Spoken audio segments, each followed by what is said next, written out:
Yes. I was looking back at older clips and I've seen that we used to do episodes who were like 5 minutes long, and then we did some with 20 minutes long, and it's basically, yeah, sometimes we have a lot of clips we want to put in there, and sometimes it's just so much I want to talk about, and then you have all music in there, and just there's so much stuff we want to get into an episode. And yeah, usually we could go on like this, just every time varying the length of each video, but we have now a YouTube channel, and you might have seen it. If not, stop by. It's youtube.com/ShowloonTV, all one word, where our episodes are. And YouTube apparently only lets us upload maximum length of 10 minutes. So we try in recent episodes to stick to a maximum of 10 minutes in order to not chop it up again, make 2 parts out of it, and make more work out of something that takes just too long, and basically stick in that template. Now, yeah, we have now this frame that we didn't used to have, 10 minutes, where we want to put in everything I want to say to you, everything that the clips I would like to show to you, even comments we would answer to your comments or questions or discussions, but it's just a lot that needs to get into these 10 minutes, given that some of the clips are already 2 minutes long or 1.5 minutes. And yeah, that sometimes you will have recognized that we have some rough cuts in there, and that's because we take out chunks of my talking, which once I review it and edit it, I figure out there's no point really. I'm going in circles. So while I would maybe talk in that direction, turn aside way, go in circles and come back, basically take out that chunk and you see like me jumping back and talking something else. It could be harsh, it could be smooth. We try our best, but that's how it goes. So this time we figured out we're gonna put a stopwatch or a timer down for 10 minutes. I have it here on my side. We're now on 7 minutes 45 left, and just to see if we can make a well-structured, fluent, without any cuts, like a raw unplugged version of ShowloonTV, and we give our best now. Why shouldn't we be able to do it? And basically, ideally fitting into that theme that we are now running against time, our movies today we're having a look at are the same topic. It's running against time, being out of time, or just chasing from one thing to another. And the first one is Kurt Russell in Breakdown. Now Breakdown, I came to see Breakdown when I was at the sneak preview. In Germany we call sneak previews, like every Wednesday you pay half of the price of a normal cinema ticket because you don't know what you will get. So sometimes they have good movies and they show some movies like a week in advance. So there's a good chance you get a good movie, there's a good chance you get a bad movie. So, which makes it a bad chance again. And yeah, so I watched this one and I was really surprised how intense it was, because it kind of builds up the frustration the character is going through so well that while you sit there and watch the movie you get so frustrated that at one point when he punches someone you really just want to shout and say yeah, because that's how you feel. It's the first time really you feel, oh, that is so deserved. And the basic storyline of Breakdown is that this couple, so Kurt Russell and his wife, not Kurt Russell, the character he plays, they're on a road trip, car breaks down, there's no gas station anywhere near, so they, his wife hitchhikes and gets on this truck, goes away, and Kurt is waiting by the car. Time passes and passes and passes, and his wife is not coming back. So he starts to worry and fixes the car, I think. I can't 100% remember, but somehow he gets things going again. Apparently catches up with the truck and stops the truck, asks the truck driver, and the truck driver says, never seen you before, don't know what you're talking about.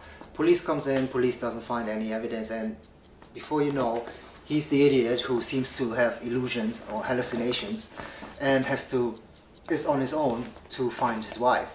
And this whole journey, this chasing, is really well done, as I said in the beginning. It really gets you, it's really intense. And in the end you kind of finish the movie and think, that was good, now I can really chillax, because I'm not in that situation. So that's a really good one in this kind of genre where you're chasing and running. And the next one is called Out of Time. It's with Denzel Washington and Eva Mendes. Again, really, really good movie. Really good tempo, really well done. And you know, in this movies, the important things is when, to put it really stupid, I put an apple over there and two people reach for it, and then last moment somebody grabs it from the side and you're like, whew, that was close. And this movie kind of really manages to get these moments very well into place. So it's not too much, it's not too rare, it's just right. And the story itself is cleverly done. It's nothing genius again, but it has its twist, and while you watch you kind of so very good one when it comes to being out of time is Out of Time. And the last one is the most, I would say, commercial successful one, most well known. But if you haven't seen this one, you will really like this if you sometimes just want to watch somebody being in trouble chasing against the clock, and yeah, at the end of it maybe succeeding, and you kind of feel, that was enough excitement for me today, I can go on with my normal life. And it's John McClane, Bruce Willis, Die Hard #3, Die Hard with a Vengeance with Samuel L. Jackson, both of them chasing around in New York City to different locations where riddles are waiting for them, and just the time frame they're moving from one location to the other, plus they need the time to solve the riddle, is so tightly put that you're just constantly with them on the chase while Jeremy Irons is playing his game. He's the villain, and he calls himself Simon. He says, Simon says this, do this, riddle me this, and he chases them around the city, and if they don't succeed, bombs will blow up. So there's really something at stake. And actually I watched the end of the movie around 20 times because I was working, when that movie was showing in cinemas, in lighthouses, I was working in cinema. I was the guy who was, during breaks, before the movie started, running in with a little basket and selling ice cream. Nowadays you have to go back to the lobby, but we were like an armada of 3 who sold ice cream, and then you run to people, say ice cream, lights dimming down, you run out, and before the movie ends, we already moved in like 20 minutes before the ending, sit down, wait, because the moment the end credits roll, people will get up and we will start to clean up the cinema to get ready for the next show. So I'm not sure if my love for movies comes from that time. I think it's opposite, because I love movies, I did that job. But yeah, so I watched it 20 times, I could recite the ending, not anymore, but it's, again, fantastic movie where it goes chasing, adrenaline, no time, what we're gonna do, and then use your brain. And actually in that movie the riddles are quite smart, in my opinion. So I talked a bit fast because, as I told you before, we're running against the clock as well. 1 minute 54 seconds left. Now 1 minute 54 seconds left, and I told you I always wanted to reply to your comments, not only on the website but over this media, the camera, because I appreciate hugely, massively the comments you put on the side. Even in English and Spanish there's all versions, so we can be really international. So I have to be quick. While I was in the hospital, this is the first time I can really thank everybody from my heart that you, first of all, sticked around for all your wishes to get better. And once I was back, that was the best feeling for me, because I check the comments every time, every hour, because they're very important to me.